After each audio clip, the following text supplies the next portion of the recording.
लड़की पितृगृह में वृद्धि को प्राप्त होती रही। जब सखियों के साथ हंसते खेलते देखा तो ब्याह की चिंता हो गई।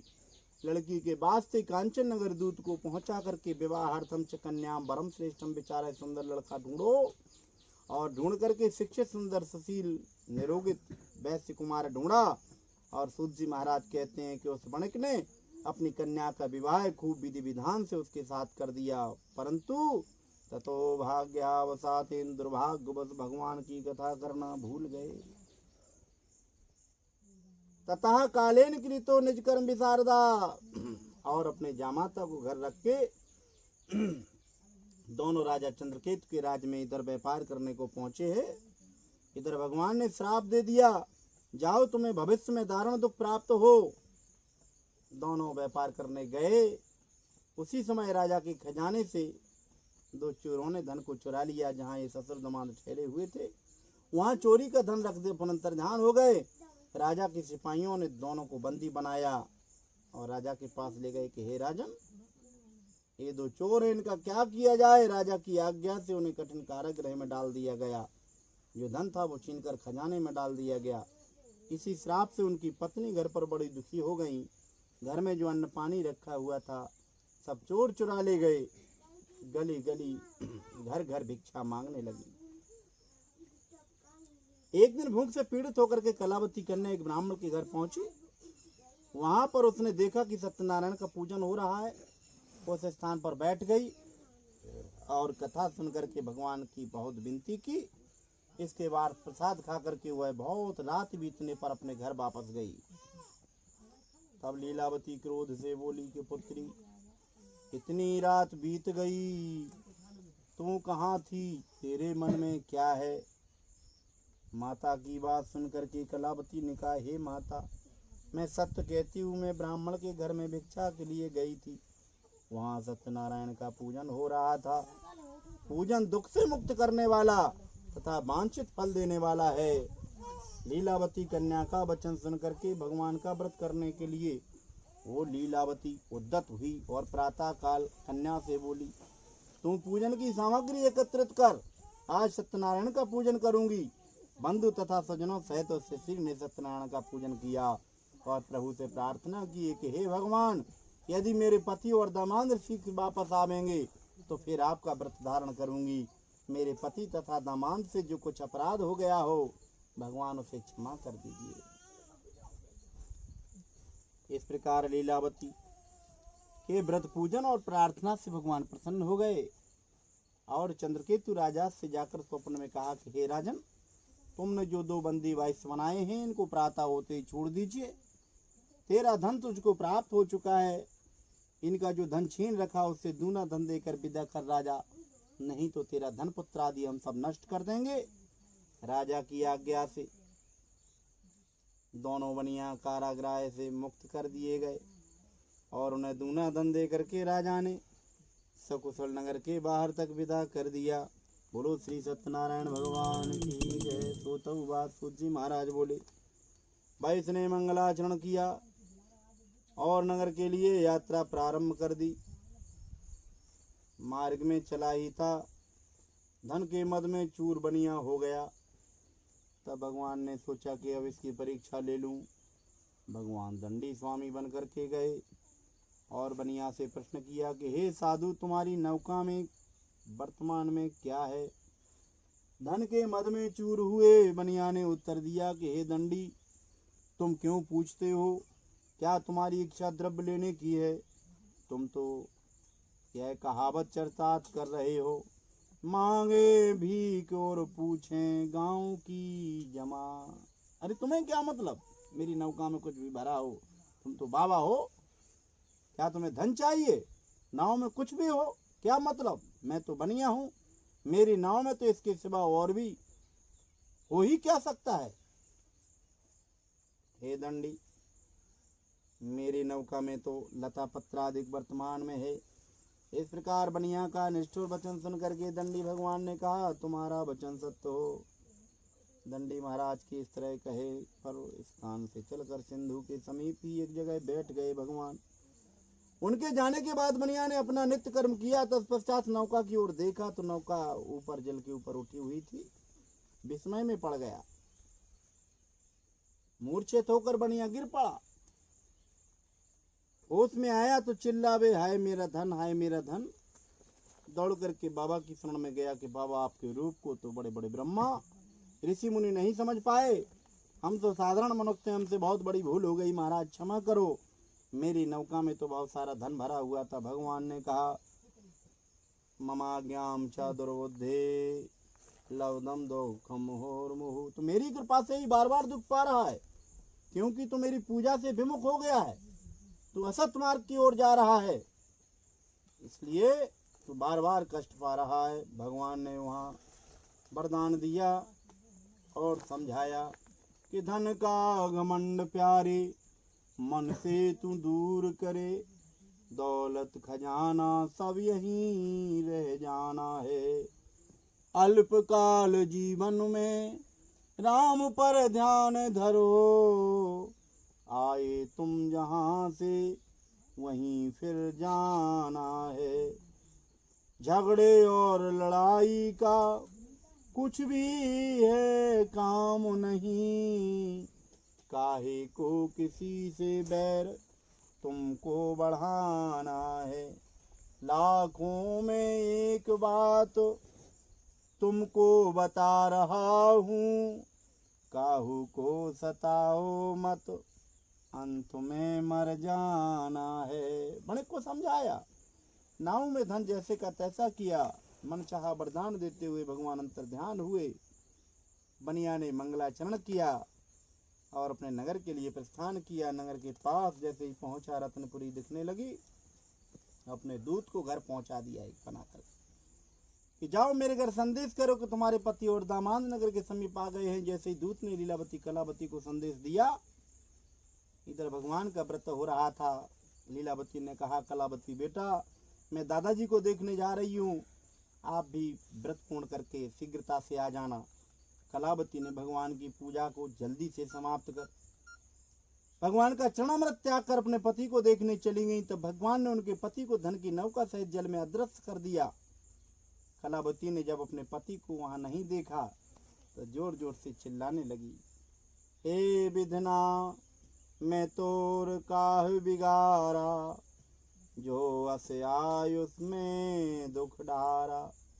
बिन पति कर मोर कहाँ ठिकाना, याते तो अच्छा मर जाना।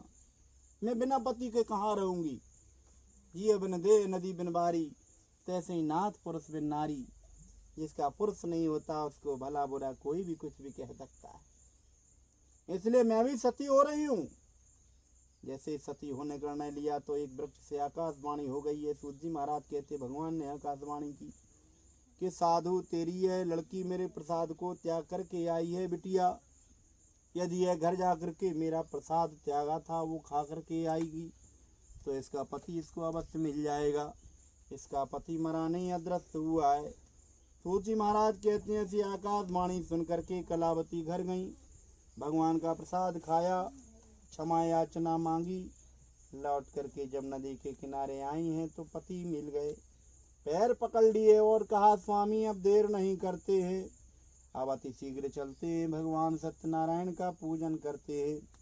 सपरिवार सहित भगवान का पूजन करते करते भगवान ने सबके कष्टों को दूर किया और सबको मोक्ष प्रदान किया। बोलो श्री सत्यनारायण भगवान की जय। सूत वाचो, सूत जी महाराज बोले, मैं आगे की कथा कह रहा हूँ 5वें अध्याय की, सो आप ध्यान से सुनो। सतयुग में एक तुंगाध्वज नाम के राजा थे।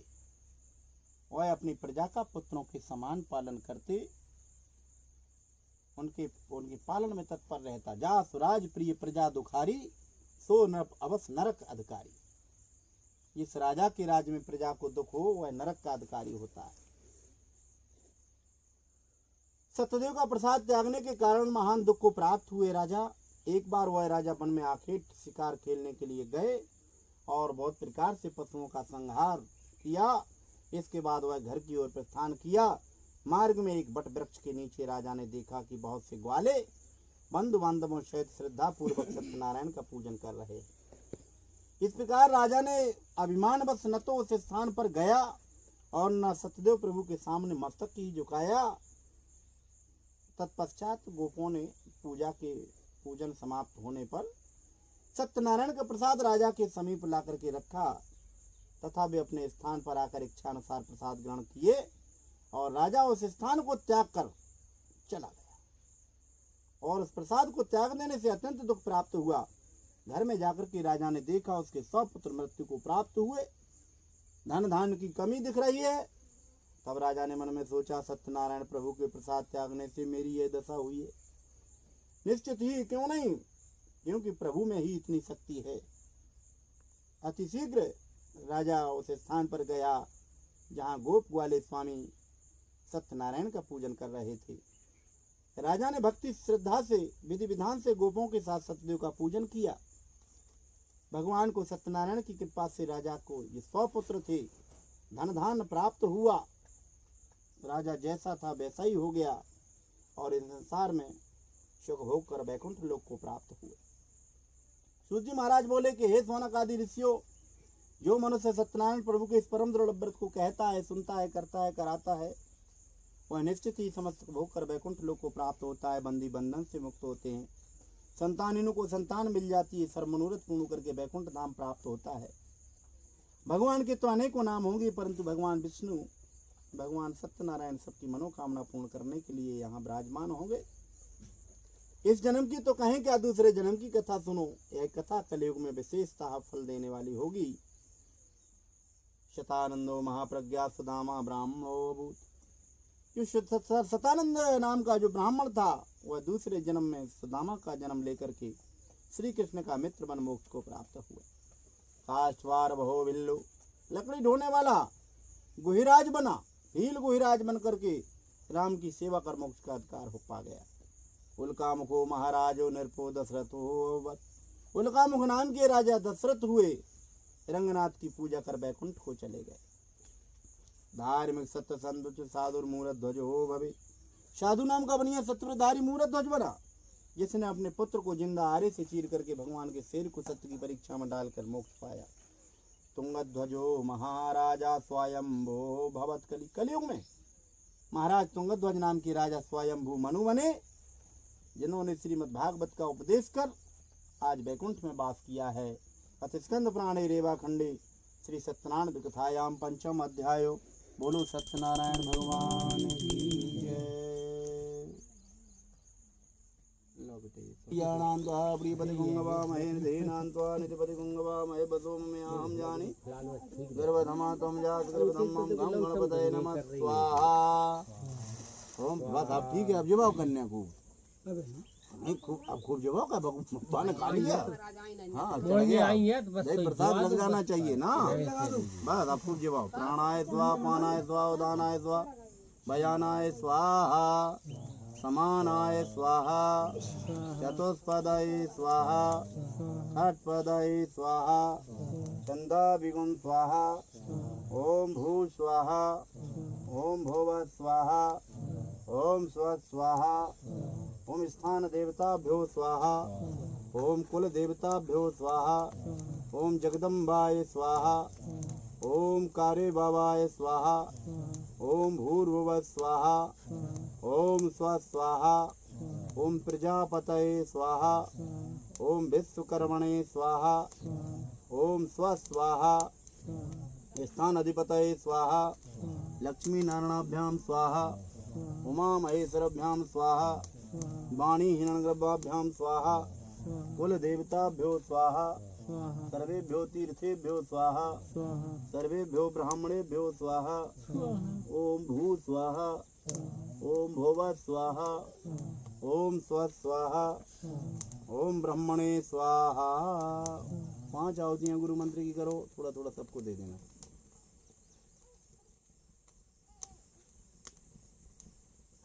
को गिर गए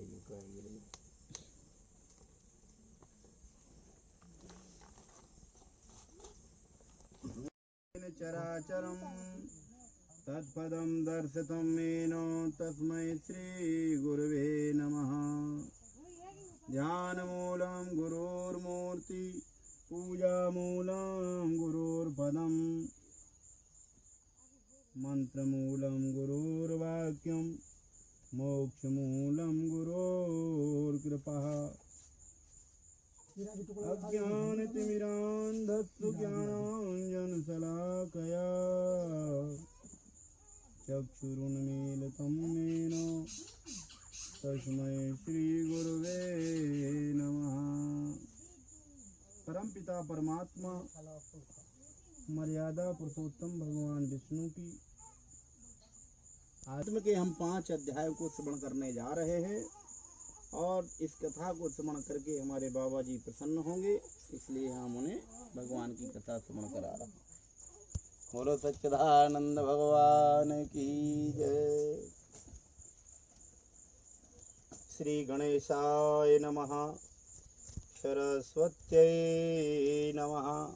व्यासोवाच मुनिश्रेष्ठ विद्याभूषण श्री व्यास जी महाराज श्रोता गणों से कह रहे हैं, एक समय नैमिषारण्य तीर्थ में सोनक आदि 88,000 ऋषि वृंद एकत्रित होकर के परस्पर विचार कर रहे थे कि घोर कलयुग आ रहा है, इस युग में प्राणियों को महान दुख प्राप्त होगा, अतः इस दुख से लोगों को बचाने के लिए हमें क्या उपाय करना चाहिए।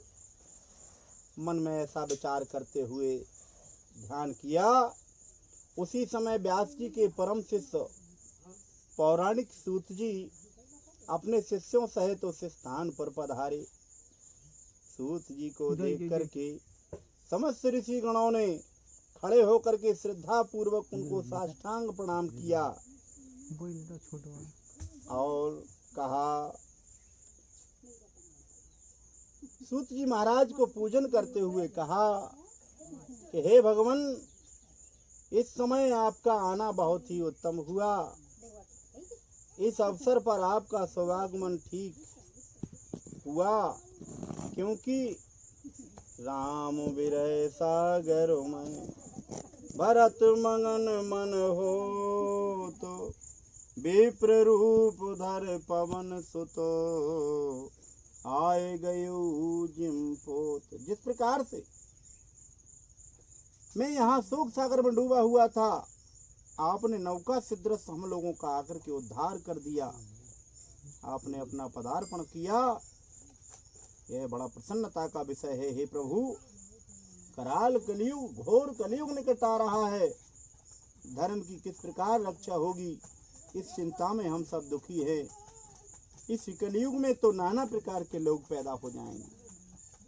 भगवंत कथा न रुचेगी जिन्हें, नहीं शास्त्र की बात पे ध्यान धरेंगे, पढ़ के अंग्रेजी कहाएंगे साहब, होटल में मदपान करेंगे। कलयुग में नाना प्रकार के लोग पैदा हो जाएंगे,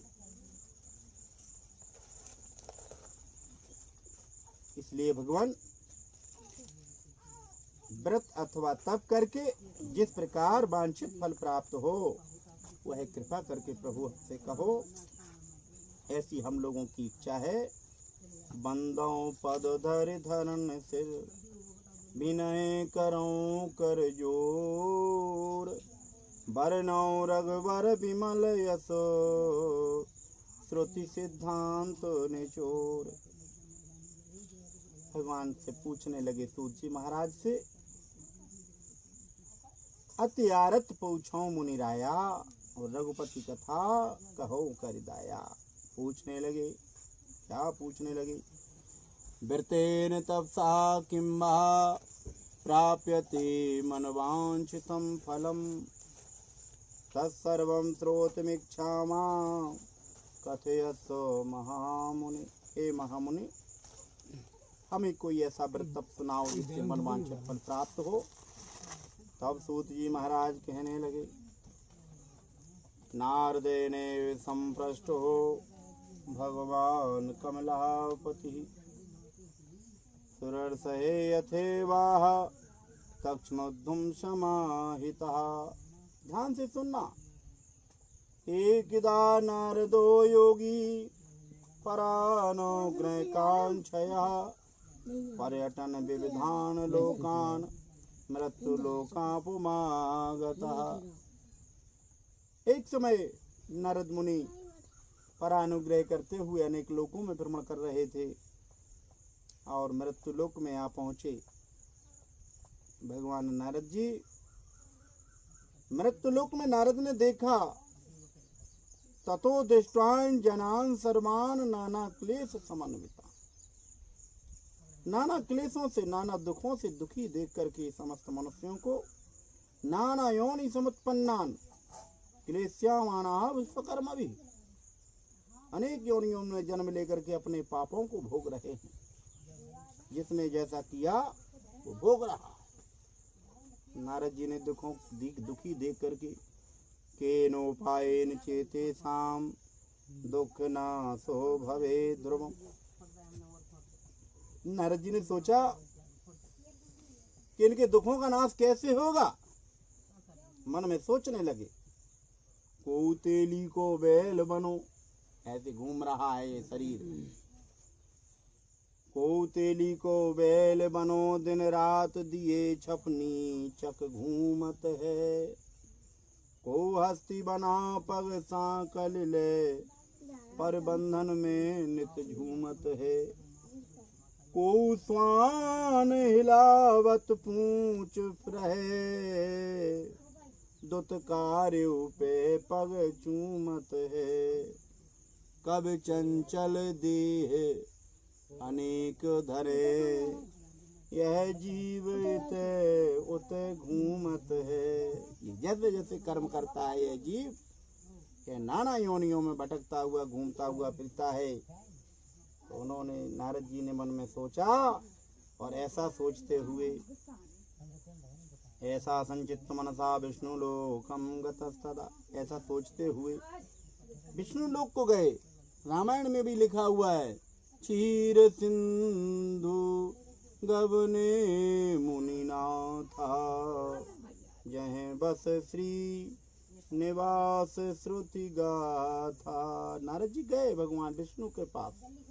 वहां नारायण जी को देखा, शुक्ल वर्ण 4 भुजाओं वाले भगवान को शंख चक्र गदा पद्म धारण किए हुए, वनमाला पहने हुए प्रभु को विभूषित देखा। तो नारद जी पूजा करने लगे।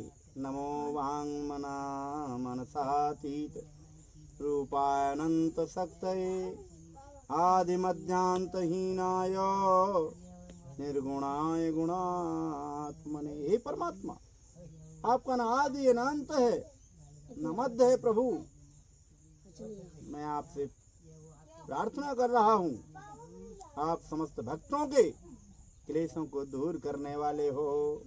जय दुष्ट संहारी भव भयहारी, यही करयादि नयंता।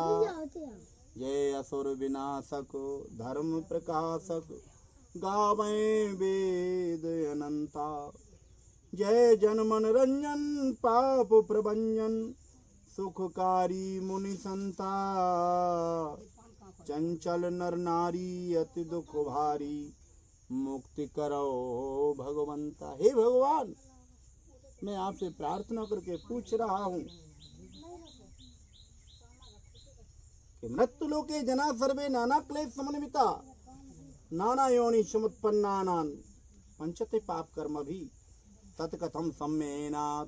हे नाथ, लघुपायेन तद्वद श्रोतुमिच्छामि तत्सर्वं, कृपायस्ति यदि ते मही। हे भगवान, उनके लिए कोई छोटा सा उपाय हो तो प्रभु यदि मुझ पर कृपा रखते हो तो नारद जी पूछ रहे भगवान से, हमें बताओ।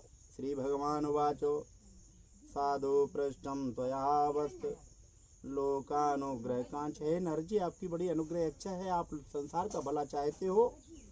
मैं तुम्हें सुनाने जा रहा हूँ, युत कृत्वा मुच्यते मोहात। बदाम के सुनो, जिसके करने से पृथ्वी लोक के मनुष्य मोह से छूट जाएंगे, वो मैं तुम्हें सुनाने जा रहा हूँ। व्रतमस्ति महत् पुण्यम, स्वर्गे मृत्यु च दुर्लभम। भगवान, तब इसने हाँ विप्रा प्रकाशा में कह रहा हूँ, सुनो। सत्यनारायण स्वेव व्रतम संयम विधानता कृत्वा श्रद्धा सुखम भुक्त्वा परत्र मोक्षमाप्नुयात्। हे नारद, वह परम पिता परमात्मा सत्यनारायण का व्रत है जिसके करने से समस्त मनुष्य सुखों की प्राप्ति करेगा और मोक्ष उसको प्राप्त हो जाएगा। नारद जी ने पूछा, महाराज किम फलम किम विधानम कृतम केने तद्व्रतम। महाराज, इसका विधान क्या है, कब व्रत को करना चाहिए, कैसे व्रत को करें, आप विस्तार से बतलाओ। भगवान कहने लगे, दुख शोकादि शमनम धन धानु प्रवर्धनम सौभाग्य संतति करम सर्वत्र विजय प्रदम यस्मिन् कस्मिन् दिने मृत्योर्भक्ति श्रद्धा समन्विता सत्यनारायण सदैवं यज्ञ चैवनिशामुखे। ये सौभाग्य को देने वाला होगा, संतान को बढ़ाने वाला होगा, धनधान को देने वाला होगा, सब स्थानों में विजयी करने वाला होगा। मृत्यु लोक में श्रद्धा और भक्ति की आवश्यकता अवश्य होगी। जब मन हो तभी भगवान की पूजा करें, धर्म में तत्पर हो जाएं। ब्राह्मण के द्वारा भगवान की कथा जरूर करवानी चाहिए। नैवेद्यम भक्षितो तदा सपादम भक्ष्यम उत्तमम रंभा फलम घृतम क्षीरम गोधूम चूर्णकम अभावे शाली चूर्णम व शर्करा व गुणस्तथा। केले का फल, घी, दूध, गेहूं का चूर्ण, समस्त भक्षण योग्य सामग्री भगवान को चढ़ाएं। यदि इन चीजों का अभाव हो तो घर में जो चीज जो उपलब्ध हो, जो खाने योग्य हो, उसको परम पिता परमात्मा को निवेदित करें। विप्राय दक्षिणाम दद्धात्, ब्राह्मण को दक्षिणा दें। कथाम श्रुत्वा जने सहे, सब लोग बैठ करके कथा सुने, सभी लोग सब परिवार सहित बैठ करके कथा श्रवण करनी चाहिए। ततश्च बंधुवी सार्धम विप्राप से प्रतिभोजित, कथा पूर्ण होने के बाद ब्राह्मण को भोजन कराएं, फिर सपरिवार सहित प्रसाद ग्रहण करें। प्रसादम भक्षयेत भक्त्वा नत्थ गीतादिकम चरेत, प्रसाद खाएं, भगवान के गीतादि गाएं, भजन करें। ततश्च स्वगृहं गच्छेत सत्यनारायणम स्मरण, और भगवान का स्मरण करते हुए अपने अपने घर को चलें। एवं कृते मनुष्याणाम, हे नारद जी, ऐसा करने से मनुष्य वांछित सिद्ध भवे, सिद्ध मन वांछित फल प्राप्त पाएगा होगा। विशेषता कलयुगे लघु पायस्त भूतले पृथ्वी लोक पर कलयुग में यह विशेष फल देने वाला व्रत होगा। बोलो श्री सत्यनारायण भगवान की जय। सूतो वाचो, सूत जी महाराज बोले, आगे की कथा श्रवण करो। कश्चित् काशीपुरी रम्ये यासीद प्रोअति निर्धना कृतभ्याम व्याकुलो भूत्वा नित्यं बभ्राव भूतले। काशीपुरी नगरी में एक बड़ा गरीब ब्राह्मण रहता। निर्धन ब्राह्मण रहते, उनका नाम सतानंद ब्राह्मण थे और कंगाल थे, गरीब थे, भूख से पीड़ित होकर पृथ्वी पर भीख मांगते हुए भ्रमण करते थे।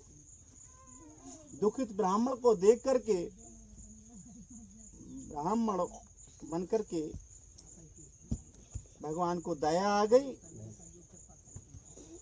तो ब्राह्मण के सामने बूढ़े ब्राह्मण बन करके पहुंचे और आदर से ब्राह्मण से पूछने लगे, हे ब्राह्मण, आप किस लिए दुखी होकर इस पृथ्वी पर नित्य भ्रमण करते हैं? वह सब मुझसे कहो, मैं सुनना चाहता हूँ। ब्राह्मण बोला, हे भगवान, मैं एक दरिद्र ब्राह्मण हूँ, भिक्षा के लिए दिन भर घूमा करता हूँ, बताइए इसमें। इसलिए हे प्रभु, यदि कोई उपाय हो तो कृपा कर बताइए, जिससे इस मांगने से मुक्ति मिले और दरिद्रता दूर हो जाए। ब्राह्मण के प्रश्न का उत्तर देते हुए ब्राह्मण के रूप में जो भगवान थे कहने लगे, बोले भगवान, हे ब्राह्मण देवता, सत्यनारायणोर विष्णुर्मनवांछित फल प्रदा। आप सत्यनारायण का पुत्र तुम पूजनम विप्रा कुरुस्व व्रतोत्तमम। आप सत्यनारायण भगवान का पूजन तथा व्रत कीजिए, वही मनवांछित फल देने वाले हैं। आप मेरी बात मान करके व्रत धारण करें। जो मनुष्य इस व्रत को करता है वह दुखों से छूट करके मुक्ति को प्राप्त होता है। सारा विधान बतला करके बूढ़े बाबा के रूप में भगवान अंतर ध्यान हो गए। ब्राह्मण देवता अपने मन में सोचने लगे कि वृद्ध ब्राह्मण ने जो बहुत विधि बतलाया है मैं किस प्रकार कर सकूंगा, क्योंकि दिन भर भिक्षा मांगने के पर भी कुटुंब का पेट नहीं भर पाते। इस चिंता में वो निमग्न रहा ब्राह्मण, और रात्रि में उसको निद्रा नहीं आई। प्रातः काल उठ करके शौच आदि से निवृत्त हो करके मन में संकल्प लिया कि आज दिन में जो कुछ भिक्षा मांगूंगा उसी से मैं सत्यनारायण का पूजन करूंगा। यह संकल्प मन में करके वह ब्राह्मण भिक्षा के लिए घर से बाहर निकला। उस दिन भगवान की कृपा ऐसी हुई तो उसे बहुत सारा धन प्राप्त हुआ। ब्राह्मण की कृपा हो गई। भगवान की कृपा से जब भगवान प्रसन्न हो जाते हैं तो सब काम बनते चले जाते हैं। अतः ब्राह्मण ने उसी धन से अपने बंधुओं को बुला करके प्रसन्नता पूर्वक भक्ति और श्रद्धा के साथ सत्यनारायण स्वामी का विधि पूर्वक पूजन किया। पूजन और व्रत के प्रभाव से ब्राह्मण सब दुखों से मुक्त हो गया और समस्त संपत्ति से पूर्ण हो गया। तब से वह ब्राह्मण बराबर हर महीना वह व्रत करने लगा, और इस प्रकार उत्तम ब्राह्मण ने सत्यनारायण का व्रत और पूजन किया।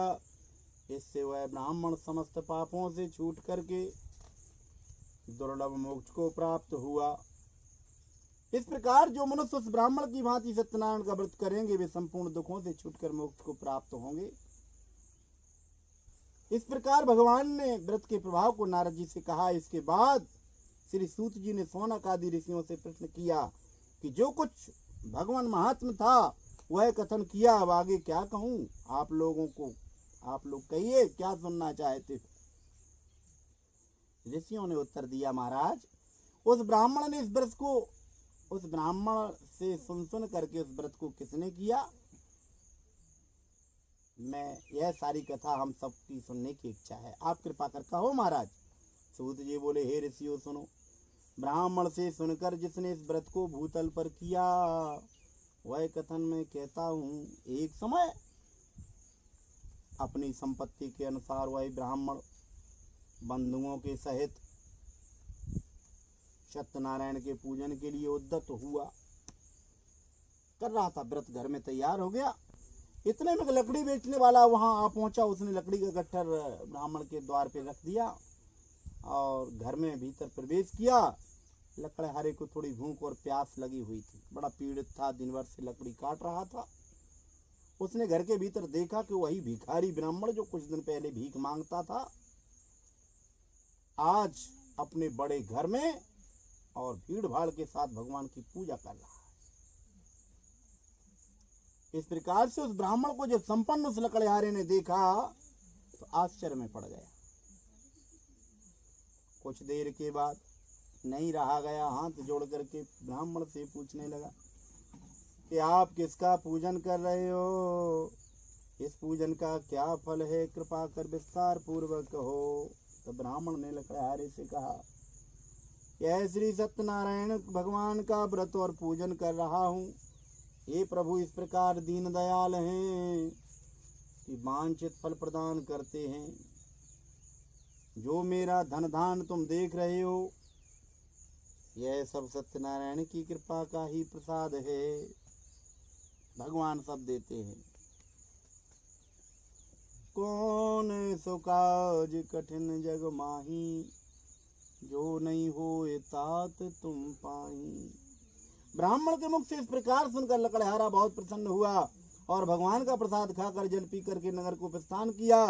लकड़हारे ने मार्ग में अपने मन में चिंतन करके संकल्प किया कि आज लकड़ी बेचने से जो धन मुझे प्राप्त होगा उससे मैं भगवान सत्यनारायण का पूजन करूंगा।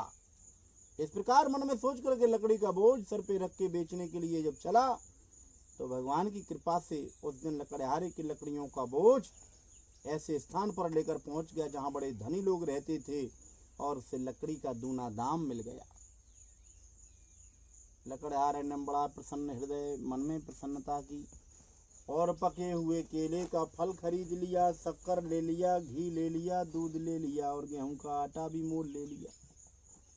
प्रसाद लगाएंगे भगवान को। इसके बाद अपने घर पहुंच करके अपने बंधुओं के साथ ब्राह्मण को बुलाया और विधि पूर्वक सत्यनारायण का व्रत और पूजन किया, जिसके प्रभाव से लकड़हारा सूत जी महाराज कह रहे हैं कि धन पुत्रों को प्राप्त किया और जब तक संसार में रहा सुख भोग किया और अंत में सत्यपुर को चला गया। बोलो श्री सत्यनारायण भगवान की जय। श्रोतोवाचो, सूत जी महाराज बोले आगे की कथा कहता हूँ, सुनिए। हे मुनि सत्तम, ब्राह्मण और लकड़हारे की कथा कह चुका हूँ, मैं आप लोगों को सुना चुका हूँ। जिसने इस व्रत को किया है वह और कह रहा हूँ, सुनो। प्राचीन समय में उल्कामुख नाम के एक राजा थे। वह राजा जितेंद्रिय, सत्यवादी और देव मंदिरों में जाकर के प्रतिदिन गरीबों को, ब्राह्मणों को दान बांटता कि ब्राह्मण संतुष्ट हो जाएं। इतना धन देता कि सबको प्रसन्न कर देता। उल्कामुख राजा की पत्नी कमल के तुल्य मुख वाली सती और साध्वी थी। भार्या तस्य प्रमुग्धाचा सरोद बदना सती, भद्रशीला नदी तीरे सत्यस्य वितमाचरित। वह भद्रशीला नदी के किनारे अपने पति उल्कामुख राजा के साथ सत्यनारायण का पूजन कर रही थी। उसी समय एक साधु नाम का वैश्य व्यापार के लिए नाव में बहुत सारा धन लादे हुए वहां आया और नौका को नदी के तट पर ठहरा करके राजा के समीप जाकर देखा कि राजा रानी स्त्री सहित सत्यनारायण का पूजन कर रहे हैं। उसने राजा से विनय पूर्वक पूछा कि हे राजन, आप प्रेम पूर्वक किसका व्रत पूजन कर रहे हो और किस लिए कर रहे हो? आप विस्तार से कहिए, मैं सुनना चाहता हूँ। राजा बोले, हे साधु, मैं सत्यनारायण स्वामी का पूजन कर रहा हूँ बंधुओं के सहित। इस पूजन का अर्थ है कि मेरे पास राज्य संपदा सब कुछ है, परंतु पुत्र नहीं। पुत्र की इच्छा के लिए मैं पूजन कर रहा हूँ। इसलिए हे साधु, भगवान का व्रत ही इस दुख से मुक्ति कर सकता है। राजा ने कहा, इस व्रत के परताप से वंशहीन सुत पाए, निर्धन धन पावे तथा रंक राव हो जाए। राजा के वचनों को सुनकर के साधु बनी आदर पूर्वक बोला, हे राजन, आप इस व्रत की संपूर्ण विधि कहने की कृपा कीजिए, मैं भी इस व्रत को